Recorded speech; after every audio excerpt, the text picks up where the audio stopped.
જય Shri Krishna, welcome back to my channel.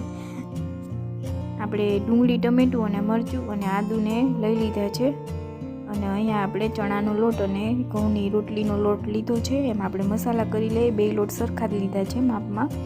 અહીંયા આપણે જીરું નાખશું, ચટણી નાખશું, હળદર, હિંગ, મીઠું અને મોણ નાખશું 2 પાવરા જેટલું। સરસથી આપણે લોટ બાંધી લેશું। આવી રીતે લોટ બાંધી લીધો છે। હવે આપણે દાળ અને દાણા બફાઈ ગયા છે। અહીંયા આપણે વઘાર કરી લઈએ। તેલ મૂક્યું છે 3 પાવરા જેટલું। એમાં આપણે રાઈ, જીરું, હિંગ, હળદર બધા સૂકા મસાલા નાખી અને વઘાર કરી લેવાનો છે।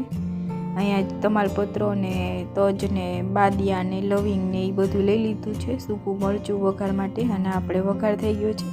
ડુંગળી, ટમેટું ને મરચું આપણા નાખી દીધા છે। અહીંયા આપણે એને ચોળવી લેવાના છે। ઉપરથી મીઠું ને ખાંડ નાખી છે અને તીખું કરવું હોય તો થોડી ચટણી પણ નાખવાની છે અને લીંબુ નાખી દેશું। અને આપણી ઢોકળીને આવી રીતે વઘારી લીધી છે, દાળને સોરી।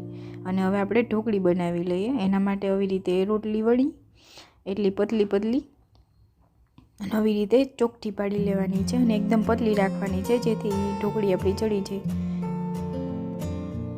આવી રીતે રાખી છે મેં ઢોકળીને ને એ બધી દાળમાં એડ કરતા જઈશું અને ઉપરથી આપણે ઢાંકણું ઢાંકતું જવાનું હોય જેથી આપણી ઢોકળી સરસથી ચડી જાય અને વચ્ચે વચ્ચે હલાવતું પણ રહેવાનું છે જેથી નીચે બેસે નહીં।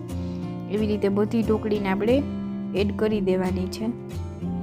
અને હવે જો આપણી દાળ ઢોકળી બનીને હમણાં તૈયાર થઈ જશે, ઉપર આવી જાય ઢોકળી એટલે આપણી ઢોકળી ચડી ગઈ હોય।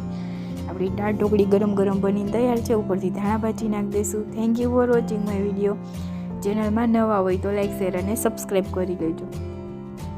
આપણી ગરમ ગરમ દાળ ઢોકળી બનીને તૈયાર છે। સરસથી આપણી દાળ ઢોકળી ઉકળી ગઈ છે, ધીમા ગેસે ઉકાળવાની છે।